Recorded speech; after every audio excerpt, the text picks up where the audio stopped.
जय श्री कृष्ण। मित्रों, इस वीडियो में हम सुनेंगे अजा एकादशी व्रत कथा।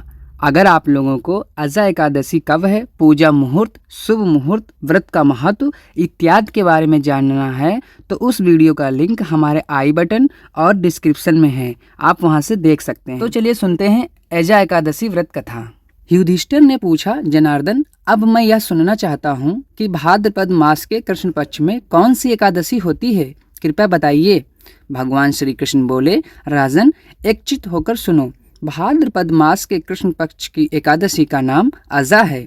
वह सब पापों का नाश करने वाली बताई गई है। भगवान ऋषिकेश का पूजन करके जो इसका व्रत करता है उसके सारे पाप नष्ट हो जाते हैं। पूर्व काल में हरिश्चंद्र नामक एक विख्यात चक्रवर्ती राजा थे जो समस्त भूमंडल के स्वामी और सत्य प्रतिज्ञ थे। एक समय किसी कर्म का फल भोग प्राप्त होने पर उन्हें राज्य से भ्रष्ट होना पड़ा। राजा ने अपनी पत्नी और पुत्र को बेच दिया, फिर अपने को भी बेच दिया। पुण्यात्मा होते हुए भी उन्हें चंडाल की दास्ता करनी पड़ी। वे मुर्दों का कफन लिया करते थे। इतने पर भी नरपश्रेष्ठ हरिश्चंद्र सत्य से विचलित नहीं हुए। इस प्रकार चंडाल की दास्ता करते हुए उनके अनेक वर्ष व्यतीत हो गए। इससे राजा को बड़ी चिंता हुई। वे अत्यंत दुखी होकर सोचने लगे कि क्या करूं, कहां जाऊं, कैसे मेरा उद्धार होगा। इस प्रकार चिंता करते करते वे शोक के समुद्र में डूब गए।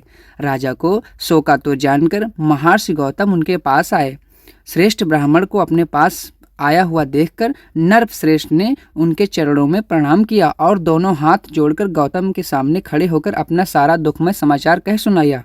राजा की बात सुनकर महर्षि गौतम ने कहा, राजन, भादों के कृष्ण पक्ष में अत्यंत कल्याणमयी अजा नाम की एकादशी आ रही है जो पुण्य प्रदान करने वाली है। इसका व्रत करो, इससे पाप का अंत होगा। तुम्हारे भाग्य से आज के 7वें दिन एकादशी है। उस दिन उपवास करके रात में जागरण करना। ऐसा कहकर महर्षि गौतम अंतर्धान हो गए। मुनि की बात सुनकर राजा हरिश्चंद्र ने उस उत्तम व्रत का अनुष्ठान किया। उस व्रत के प्रभाव से राजा सारे दुखों से पार हो गए। उन्हें पत्नी पुनः प्राप्त हुई और पुत्र का जीवन मिल गया। आकाश में दुंदभिया बज उठी। देवलोक से फूलों की वर्षा होने लगी। एकादशी के प्रभाव से राजा ने निष्कट राज्य प्राप्त किया और अंत में ये पुरजन तथा परिजनों के साथ स्वर्गलोक को प्राप्त हो गए।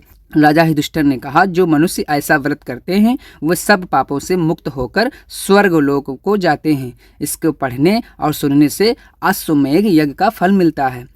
मित्रों, आपको ये कथा कैसी लगी, कमेंट करके बताएं।